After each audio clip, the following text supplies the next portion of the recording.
সোমবার দিন ও রাতব্যাপী তাণ্ডব চালানোর পর ঘূর্ণিঝড় যে রেমাল, সেই রেমালের পরবর্তী যে অবস্থা, সেই অবস্থা নিয়ে আমরা যুক্ত হয়েছি।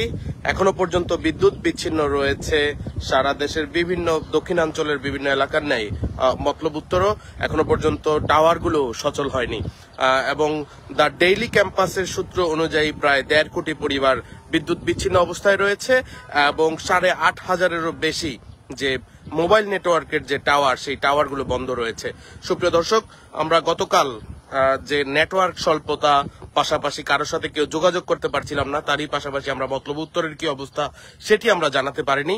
তবে আজ অন্যান্য মোবাইল কোম্পানিগুলোর যে গ্রামীণফোন ব্যতীত যে রবি, এয়ারটেল সহ বিভিন্ন নেটওয়ার্ক কোম্পানিগুলো রয়েছে, বাংলালিংক যে সিম কোম্পানিগুলো রয়েছে, সেগুলোতে এখনো পর্যন্ত বেশ কিছু এলাকা এখনো পর্যন্ত আসলে নেটওয়ার্ক মিলেনি। এর ফলে ঢাকায় যারা রয়েছেন তারা আসলে তার বাড়ির খোঁজ খবরটি এখনো পর্যন্ত নিতে পারছেন না, এখনো পর্যন্ত দুশ্চিন্তায় রয়েছেন।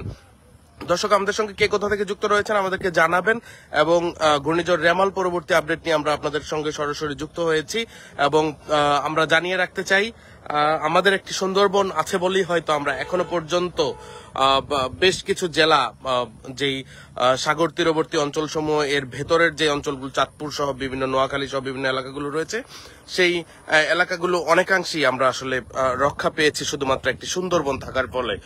প্রতিবারই যখন ঘূর্ণিঝড় আসে তখন সুন্দরবন তার বুক পেতে দেয়, ঠিক সেভাবে আমাদেরকে রক্ষা করেছে। তবে সুন্দরবন এবং সমুদ্র তীরবর্তী উপকূলীয় অঞ্চলের বেশ কিছু মানুষজন আসলে তারা প্রাণ হারিয়েছেন, তারা এখনো পর্যন্ত মানবেতর জীবনযাপন করছেন। গতকাল দুপুরের পর থেকে যখনই আঘাত আনতে শুরু করে রেমাল, ঠিক তখন থেকেই সারা দেশের যে গাজীপুর অঞ্চল পর্যন্ত তার তাণ্ডব সবচেয়ে বেশি লক্ষ্য করা গেছে। ঢাকায় যারা ছিলেন তারা লিখেছেন যে আসলে ঢাকায় এখনো পর্যন্ত ইতিহাসে এভাবে এত ঘূর্ণিঝড়, এত ঝড়ের যে পরিস্থিতি, সেটি আসলে তারা দেখতে পায়নি।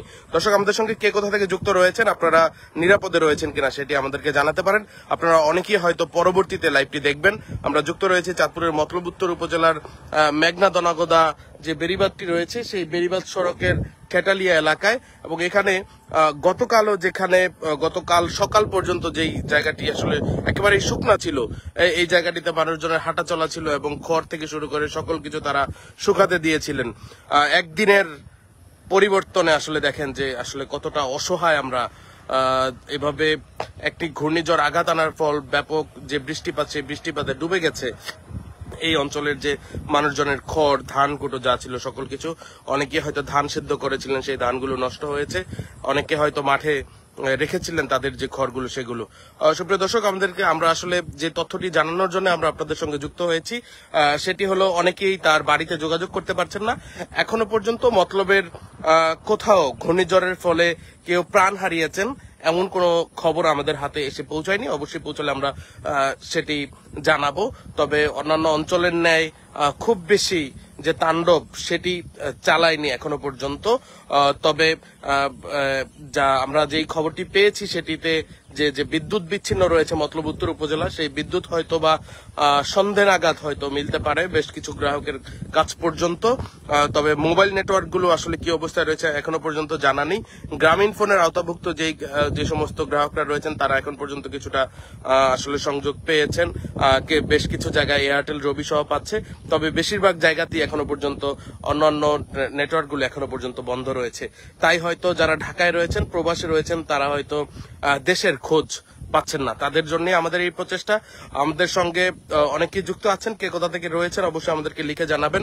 আমরা আবারও যে কোনো তথ্য কিংবা ঘটনা, খবরাখবর নিয়ে যুক্ত হব। এই পর্যন্ত মতলব উত্তরে হয়তো বিদ্যুৎ বিচ্ছিন্ন অবস্থায় রয়েছে, নেটওয়ার্ক বিচ্ছিন্ন অবস্থায় রয়েছে।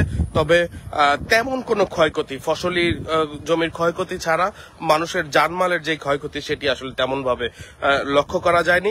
অবশ্যই আমাদের কাছে এরকম কোনো তথ্য এলে অবশ্যই আমরা আপনাদের সঙ্গে যুক্ত হব। আমরা এই আপডেটটি জানানোর জন্যই যুক্ত ছিলাম। অবশ্যই লাইভটি শেয়ার করে দিন এবং যারা দুশ্চিন্তায় রয়েছেন আপনারা অবশ্যই নিশ্চিন্তে থাকুন। বিদ্যুৎ এবং যেই নেটওয়ার্ক, সেটি ফিরলে আপনারা আপনার যে বাড়িতে রয়েছে, বাড়ির মানুষজন রয়েছে, তাদের সঙ্গে আপনারা যোগাযোগ করতে পারবেন। আমরা এই মুহূর্তে বিদায় নিচ্ছি। খোদা হাফেজ।